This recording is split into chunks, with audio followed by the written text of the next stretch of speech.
Ишеналы Арабаев атындагы Кыргыз мамлекеттик университетинде азыркы кыргыз мамлекеттүүлүгүн түптөгөн аталары жөнүндө президенттин жарлыгынын жана Ишеналы Арабаев атындагы Кыргыз мамлекеттик университетинин 80 жылдык мааракесинин алкагында мамлекеттүүлүктүн аталары аталышында иш-чара өттү. Иш-чарада тарых илимдеринин доктору профессор Зайнидин Курманов катышуучуларга мамлекеттик телевизион тарыхы жана анын мааниси тууралуу кыскача маалымат берди. Биздин интеллигенцияларыбыз биринчи көтөргөн маселе олар эмне үчүн күрөшкөн? Түрк республикасын түзөбүз деп.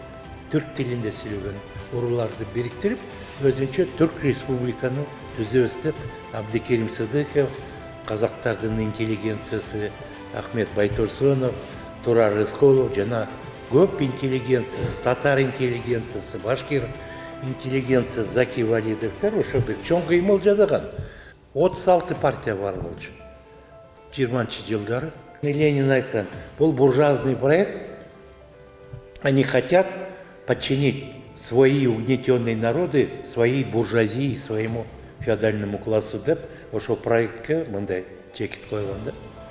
Болбой калгандан кийин анда казактарды түзүп коет, башкырларды түзүп коет, АССР деп, 20 жылы.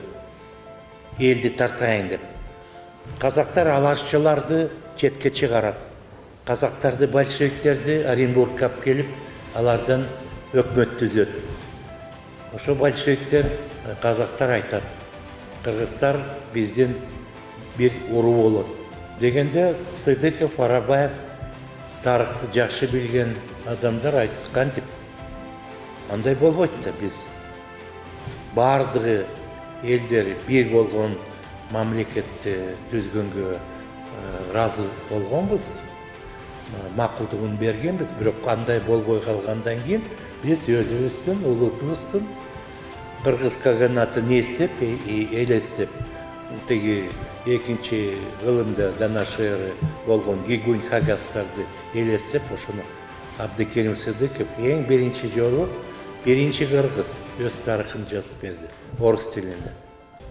Семиречеде Пишпекте бир гезит чыгып аткан, ал жерде жазат: кыргыздар башка эл, эң илгерки түрк тилинде сүйлөгөн эл. Башталышы башаты тиги экинчи кылымдан башталат деп көп нерсе бул убакка чейин профессорлор билбегендер бар. Ошону жазып койду. Краткий очерк истории каракиргизского народа деген интернетке кирсеңер, окуйсуңар, таң каласыңар. Академиктер жаза албайт азыр. Иш-чаранын жүрүшүндө Абдикерим Сыдыков аталышында даректүү тасма көрсөтүлүп, Төлөмиш Океев атындагы Кыргыз фильм улуттук кино студиясынын директору Акжолтой Бекболотов тасманын мааниси тууралуу айтып берди. Биздин баатырларыбызды, биздин каармандарыбызды, биздин сыймыктуу инсандарыбызды сөзсүз түрдө ошо жаштарыбыз билиш керек, анализдеш керек, такташ керек.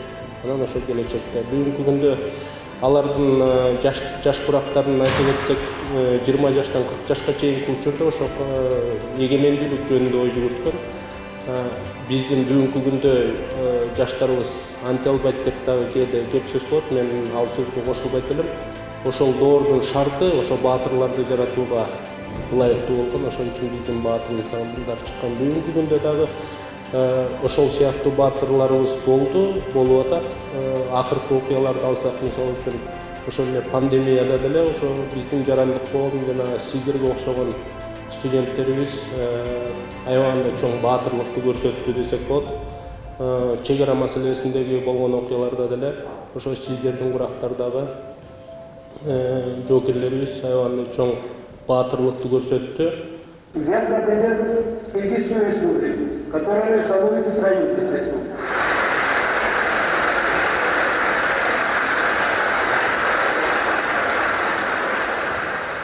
Абдикерим Сыдыков 1938 жылга чейин Ташкентте иштеп жаткан, 32 жылы Юсуп Абдрахманов, Баябек Сакиевдер мамлекеттик пландын төрагасынын орун басарынын кызматында жашашат. Бирок бергенден кийин баарыбыздын эли бир жылдан кийин ошол саясий репрессия башталган. Алгачкылардан болуп Ишеналар, Абдикерим Сыдыков, Юсуп Абдрахмановдор 33 жылы кызматтан чегинип түрмөгө болгон.